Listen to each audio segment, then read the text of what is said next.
mahilig sa kasaysayan, tsak maraming mapapasyalan sa bayan ng San Nicolas sa Ilocos Norte. Malaki raw ang naitutulong ng mga heritage site sa kanilang turismo. Si Mark Zambrano on assignment. Ang probinsya ng Ilocos Norte, hitik sa mga makasaysayang lugar at pagkain na. Time out daw muna sa pagdadayet. Pero ingat-ingat lang po, lalo na sa mga high blood, dahil ang makakaharap nyo dito, longganisa at bagnit. Mas, mantayog. Kasaysayan na marahil ang makapagsasabi kung bakit hanggang ngayon nakatindig pa rin ang mga lumang estrukturang ito sa San Nicolas. Simbahan, paaralan, munisipyo.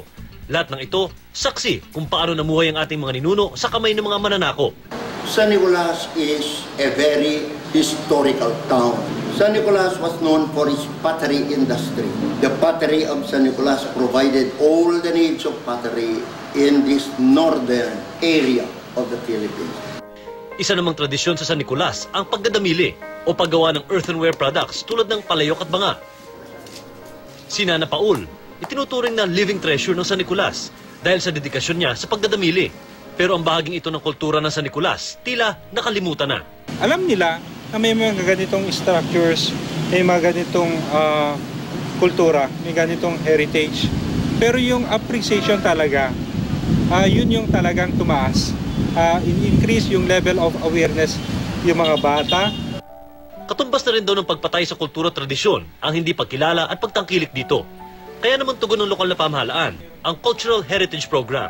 Isa sa mga layunin nito, alamin at idokumento ang mayamang kultura ng bayan. Tulad na lang ng mga artifact na ito na nahukay daw sa isang barangay sa San Nicolas. Part ng Heritage Conservation Program namin ay we did yung Cultural Heritage Mapping.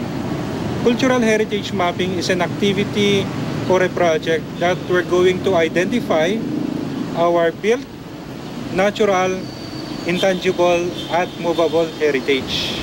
Bukod sa pagdokumento, hanggang itong ituro sa mga tao ang kahalagahan ng heritage sites.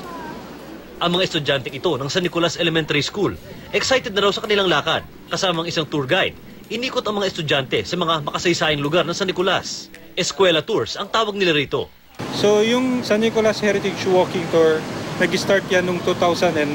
Tinarget muna namin yan yung mga balikbayans. So every year, may Heritage Walking Tour.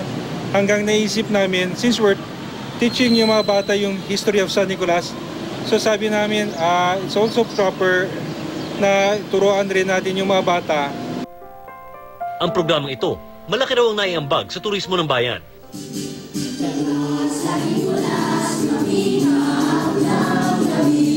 Para isalba naman ang tradisyon ng pagdadamili, nagtayo ang lokal na pamahalaan ng School of Living Tradition. Dito itinuturo ang halaga at paraan ng pagdadamili. We conducted trainings sa mga damilians. So out of 20, so ngayon na more than 100 damilians na po yung gumagawa ng mga damili.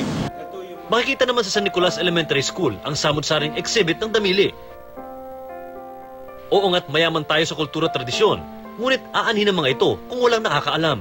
Kaya sa mga simpleng hakbang ng mga taga San Nicolas, umaasa ang lokal na pamahalaan na hindi mamamatay ang mga tradisyon at maipapasa sa mga susunod na henerasyon. Ako si Mark Zambrano at ito ang aking assignment.